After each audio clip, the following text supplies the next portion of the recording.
తెలంగాణలో కురుస్తున్న వర్షాలతో కృష్ణమ్మ పరవళ్లు తొక్కుతోంది. 2-3 రోజులుగా కురుస్తున్న వర్షాలతో విజయవాడ ప్రకాశం బ్యారేజ్కు వరద కొనసాగుతోంది. దీంతో ప్రకాశం బ్యారేజ్ నుంచి 4 గేట్లను అడుగు మేర ఎత్తి 2900 క్యూసెక్కుల నీటిని దిగువకు విడుదల చేస్తున్నారు.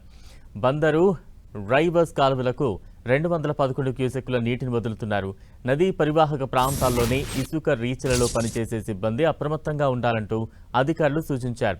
నీటి ప్రవాహం కృష్ణా డెల్టా కాలువలకు నీటి వినియోగాన్ని బట్టి నీటి విడుదల మారుతుందని తెలిపారు.